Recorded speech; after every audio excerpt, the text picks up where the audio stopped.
Now turning to this, within the last 30 minutes, we've learned Ernesto has strengthened to a Category 1 hurricane. And as we speak, the storm now bringing heavy rain and flooding to Puerto Rico and the Virgin Islands. Forecasters say it will eventually head north toward Bermuda, with impacts there as early as Friday. This is the 5th named storm so far in the Atlantic hurricane season. Have our KJ Jacobs here. KJ, I know you've been monitoring this closely. What can you tell us?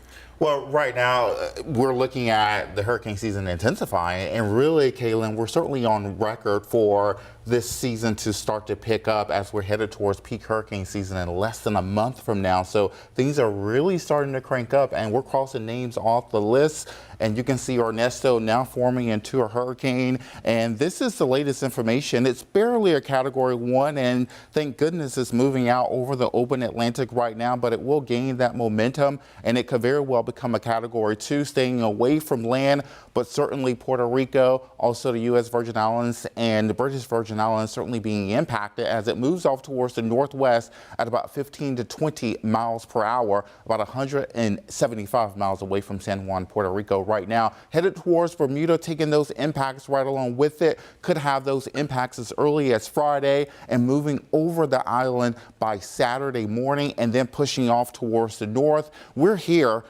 along the southeast coast, and we can certainly have some indirect impacts here, especially if you have plans to head to the beach for the weekend. Watch for those rip currents because the risk certainly can be elevated. And taking a look right now at some of the model data, and notice there's a great consensus this is going to stay right on course, so we'll certainly have to keep an eye out for Bermuda there.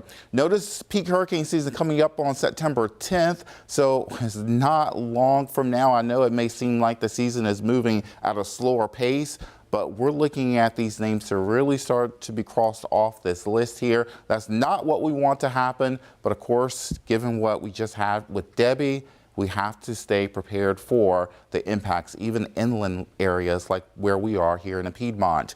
Looking ahead at your day, we're looking at sunshine returning across the area. We'll have beautiful weather over the next few days. Cannot rule out a stray shower or two over the next couple of days, but our best rain chances will hold off until Friday.